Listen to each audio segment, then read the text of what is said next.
Salut tout le monde, comment ça va la commu?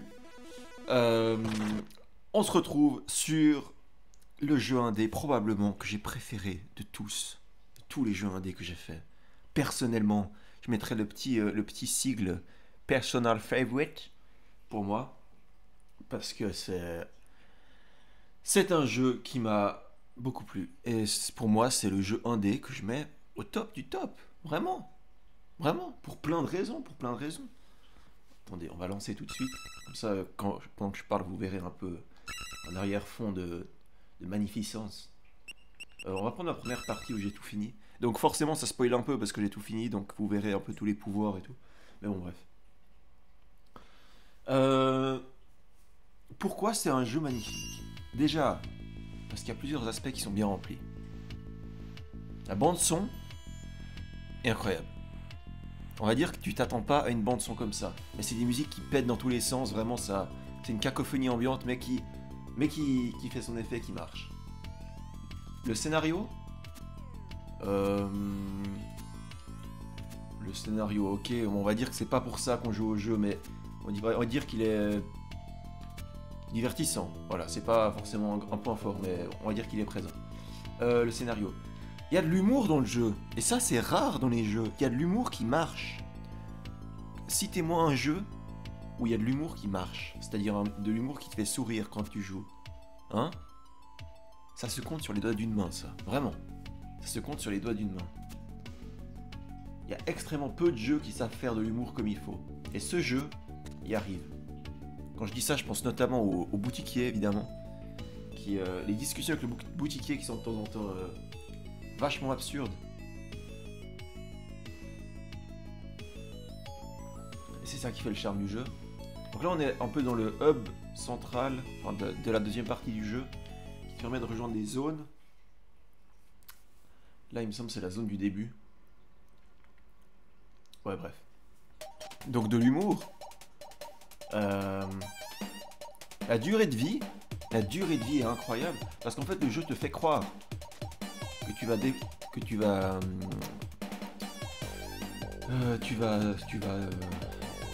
te balader sur la map de gauche à droite. Parce que tu vois la map qui se découvre de gauche à droite sur l'écran. Une fois que tu arrives tout à droite, plot twist, t'as un truc qui renverse la situation et qui te dit mais en fait ce n'est que le début. Tu vois le truc? Donc tu es d'autant plus content que tu t'attendais à la fin du jeu. Enfin, ça aurait pas vraiment pu être la fin du jeu parce que ça aurait été vraiment court. Le plot twist, ça change tout. Et puis évidemment, un bon jeu est forcément un truc où tu as un bon gameplay. Donc là, le gameplay est ouf. C'est-à-dire que tu es un ninja qui peut frapper. Tu as une dynamique de. Bon, tu as du wall jump. Tu as du wall jump à l'infini, carrément. Dans ce mur-là, tu peux pas wall jump parce que c'est un mur spécial. Les murs plats, tu peux wall jump. Et t'as une mécanique, c'est un peu la mécanique de base du jeu, c'est que dès que tu sautes et que tu frappes un ennemi en l'air, tu peux ressauter. À l'infini. Donc si tant que tu arrives à frapper un ennemi pendant ton saut, tu peux ressauter, tu vois. Et ça, c'est la mécanique de base du jeu. Mais après, plus tard, tu auras, regarde, une cape pour voler. Donc finalement, t'as. Le contrôle aérien est bien géré, on va dire. Attends. Hop, là regarde, même ça marche avec ces torches, là, enfin ces lampadaires. Tant que tu frappes, tu peux double sauter. Et tu peux aussi te mettre en cap et rebondir dessus comme ça. Donc, tu vois, tu as plusieurs manières de ne pas tomber au sol. Et plus tard, tu auras pas mal d'énigmes qui te demanderont de justement pas toucher le sol. Parce qu'il y a des pics ou d'autres choses comme ça. Donc le level design, pour moi, c'est le truc le moins bien géré du jeu, parce que vous voyez ce que j'ai devant moi, c'est très simpliste. Pour moi c'est très simpliste. C'est vraiment, t'as un ennemi, tu cours, tu le tapes. Ok. T'as un ennemi, tu cours, tu le tapes. Ok. Et... il n'y a rien d'incroyable au niveau du level design, on va dire plutôt ça. Ça fait le taf, mais il n'y a rien d'incroyable à ce niveau-là. Sinon, qu'est-ce qu'il y a comme autre point? Le... Durée de vie, j'en ai parlé. Oui, tu vois, t'as des espèces de gros cristaux. Les cristaux oranges là, C'est des trucs qui te permettent de récupérer des pièces.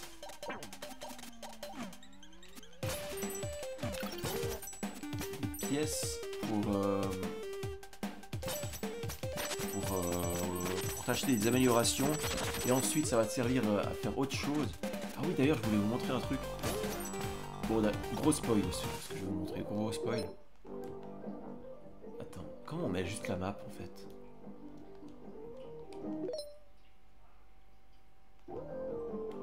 Ah oui, comme ça. Faut aller en haut. Non, pas en haut. Attends, comment j'ai fait pour mettre la map? Voilà. Il faut aller... On va aller à droite, tant pis.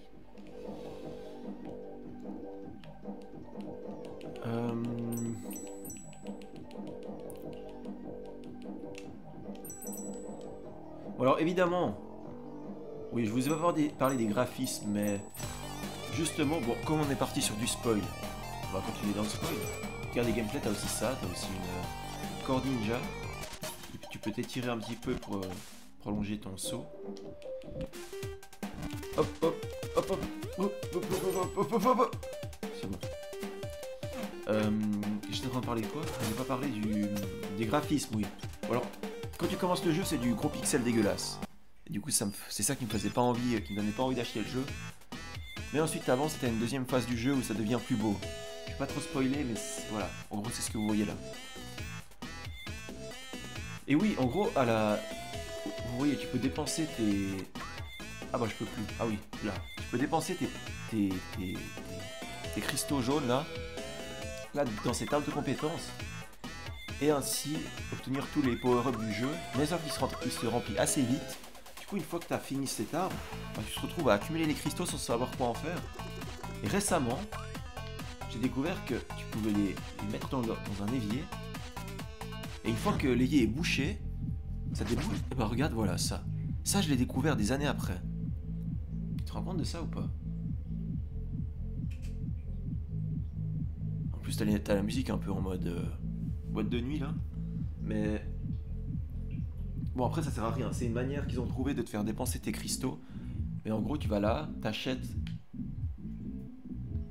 Et t'achètes des figurines des ennemis que t'as rencontrés pendant le jeu. C'est sympa, non? Ça, je trouve que c'est un bon...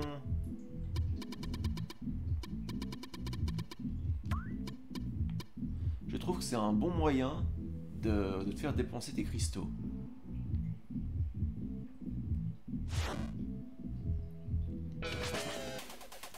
Puis voilà, tu débloques un jukebox à une certaine partie du jeu. T'as un DLC gratuit sur le jeu. Ça on l'a pas dit, mais oui, il y a un DLC gratuit. Puis voilà, écoutez. Le jeu est rempli de surprises, surtout ça. Il y a vraiment des phases de gameplay auxquelles tu t'attends pas. Et des environnements auxquels tu ne t'attends pas à voir. Pour un jeu comme ça. Ça c'est quoi? C'est la montagne. Voilà, je pense à ça quand je parlais d'environnements auxquels tu ne t'attendais pas à voir. Tu vois, c'est un peu sobre pour l'instant. Enfin, sobre, vite fait. Et d'un coup, tu arrives là-dedans.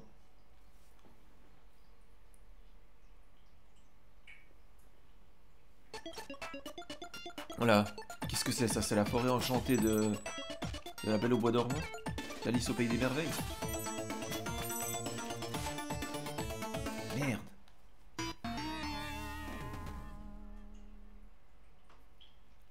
Ah, je suis mort 263 fois en tout dans le jeu. C'est vrai que le jeu au début est pas facile. Enfin, pas facile. En vrai, ça va.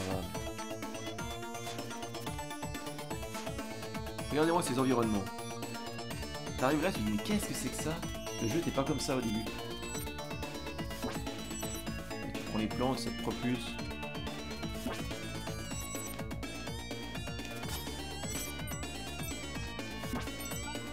Le jeu se laisse jouer, vraiment. Se laisse jouer.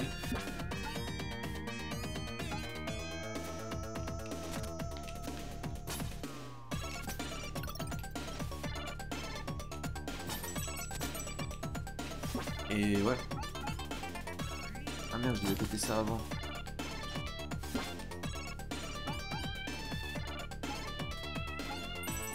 Voilà quoi.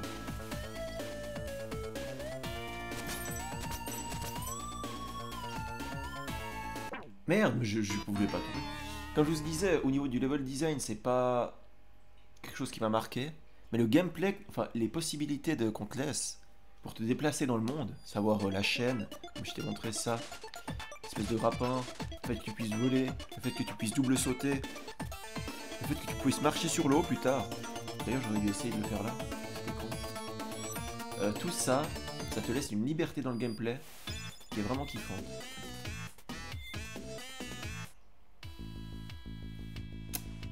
Puis voilà, en vrai, j'ai pas grand chose à vous dire de ce jeu. Oui, le dernier monde, juste avant le boss final, le dernier environnement, est le moins bien réussi. C'est dommage. Aussi bien au niveau du level design qu'au niveau de l'esthétique visuelle. Et ça, c'est dommage parce que ça te laisse. Ça te laisse pas sur une explosion de merveilles, je sais pas comment dire, mais tout est si bien jusque-là. Regarde, t'as un environnement enneigé qui est super bien géré. Je peux aller là? Ah non, je peux pas. Encore une fois, la musique, quoi. Désolé, mais bon.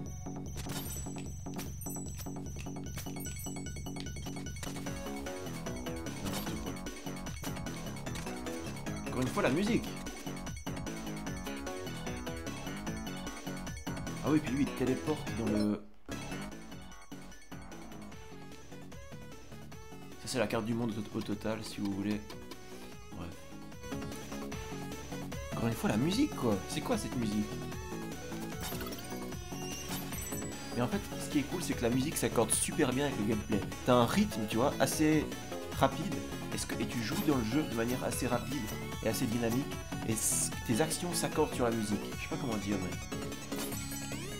Pour moi, ce jeu est une réussite totale. Parce qu'il n'est pas parfait, comme je vous ai dit au niveau du level design, des trucs comme ça. Mais... Dans le sens, c'est pas parfait, mais c'est simpliste, quoi. Mais ça fait mouche, tu vois. Il a ce truc qui fait que tu t'en rappelles.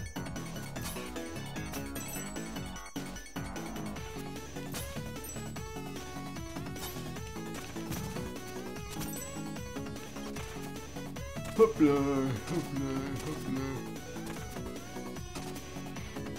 Tu vois, ce que je fais, ça n'a rien d'incroyable. Je te montre un peu le level design, ça n'a rien d'incroyable, mais c'est présent.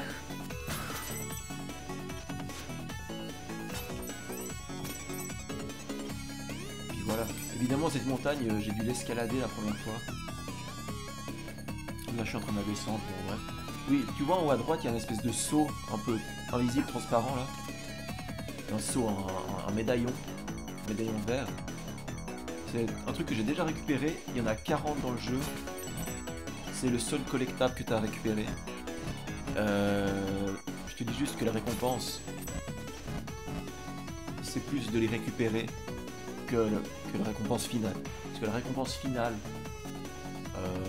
une fois que tu as les 40, ça en vaut pas vraiment la peine. Mais à chaque fois, tu as une petite section de plateforme hardcore pour le récupérer, et ça en vaut la peine.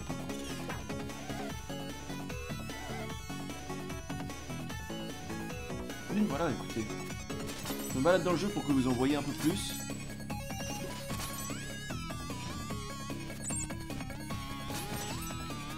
Bon, ce jeu était vraiment bien. Là, tu vois, tu peux frapper les lanternes pour les faire monter. Et du coup, tu peux monter avec parce que tu as le double saut.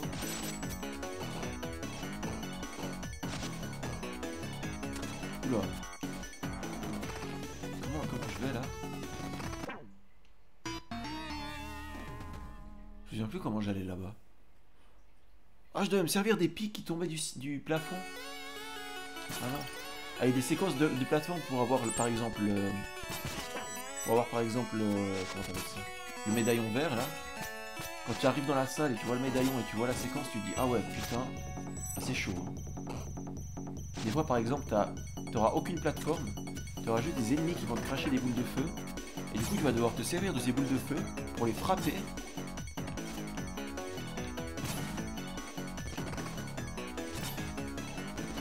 Je sais pas trop ce que j'ai fait, mais je crois que dans ce sens là c'est pas trop possible de le passer. Bref, t'auras des ennemis qui vont te cracher des boules de feu.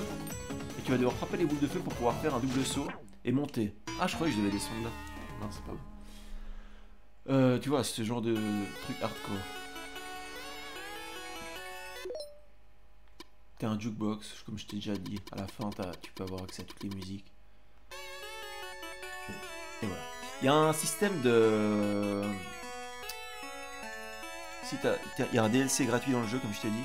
Et si tu arrives à faire la quête secondaire du DLC, tu débloques un mode supplémentaire qui te propose de doubler tes PV, doubler ta puissance d'attaque. Mais si tu meurs, ta sauvegarde est supprimée. Tu vois, t'as un mode qui te permet de faire ça. Le problème, j'ai essayé évidemment, le gros problème, c'est que la plupart du temps tu vas mourir non pas parce que tes PV tombent à zéro et que tu te seras fait toucher un certain nombre de fois. Si tu tombes dans le vide, ça te compte comme one shot. Tu vois, ça c'est un gros problème parce que du coup ça nique tout le truc. Si tu tombes dans le vide et si tu te fais écraser par une palette qui avance, qui se plaque au sol, et si t'es dessous et tu te fais écraser, ça compte comme one shot. Et du coup le one shot ça t'enlève tous tes PV et du coup ça te supprime ta sauvegarde instantanément. Et ça c'est un problème, du coup c'est assez mal géré à cause de ça. Mais bon, à la base c'est quand même un bonus d'un bonus, tu vois. C'est un bonus d'un DLC, donc un bonus d'un bonus on peut dire. Je peux voler en fait. Ouais mais ça suffit limite.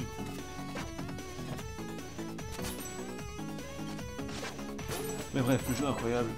Je pense que vous avez compris que j'allais pas vraiment dire des trucs un peu négatifs sur le jeu.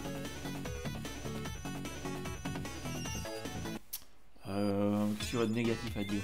Ouais, et puis comme je vous disais, le point fort de l'humour, c'est avec lui. Discuter. Il aura à chaque fois une histoire à te raconter. Une histoire qui est totalement débile. Et surtout les interactions entre le personnage principal, donc le messager, et le boutiquier qui seront marrantes. Bref.